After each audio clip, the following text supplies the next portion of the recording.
There's Rocksteady at King of the Pit TV, signing in. Brothers around the world, we just listened to Primus. We listened to the Frizzle Fry record. It was recommended on the Patreon through the man, the legend that is Gary. S for Sierra, okay? 14 tracks, although we had 1, 2, 3, let's call it 3, sort of like intervals, interlude, filler tracks. Am I right in saying that? There's 1, there's 2, there's 3, yep. So arguably there was 11 songs on the record. Now, this is a controversial band. This band is like Marmite. You're gonna love this band or you're gonna hate this band.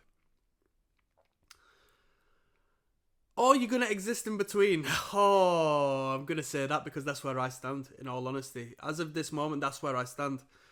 I appreciate the band. I think 3-piece bands are my favourite, let me tell you that. I think a good 3-piece band is like the best optimization of band politic that can be. If you can pull off a 3-piece band, there's no need for any additional members. The drummer was fantastic, super tight. Bassist, super tight. Guitarist, not tight, but very talented. And I say not tight because they had their own way of playing and it was very loose.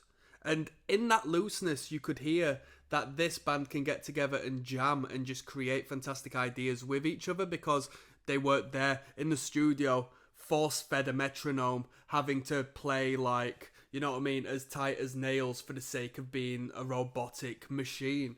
This band were very fluid in their performance, and that's really brilliant. I'm going to throw a curveball in the mix, and I'm going to argue that Les Claypool, the bass guitarist, isn't as good as people make out. He's very creative, and he's different to other bassists, but as far as technical capability, as far as artistic merit, and as far as like, you know, the grand scheme of things, arguably overrated. That's a bold statement, right? It's a bold statement, but I'm going to stand by it.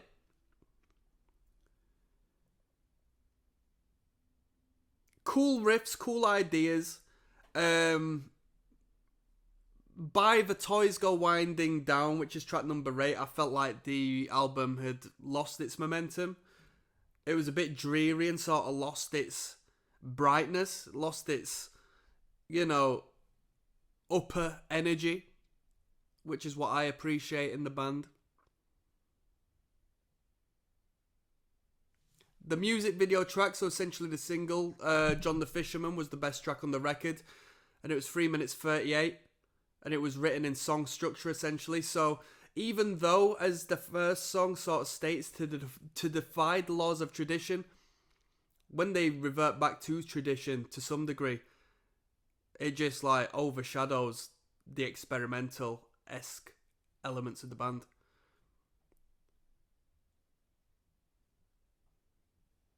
If I was to rate this record,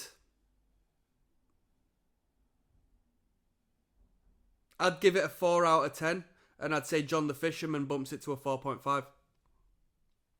Does that mean I hated the record? No, I just mean it's not my taste. It's not for me, it's my personal opinion. I thought the production was good. Nothing too fruity, no embellishments, nothing that wasn't supposed to be there. It allowed the band to shine in great clarity. It's very quirky. It's edgy in its own way. The music is talented. The writing is good. The perspective is good. I understand the band with reason. But the sound and the vibe isn't for me. Am I happy I listened to this record? Most definitely, because at some point I needed to listen to Primus. Most definitely, I needed to listen to this band. But my experience in doing so, as much as I appreciate jamming and tight bands, it wasn't for me. And I'm going to leave that one there. I'll see you on the flip side, people. Peace.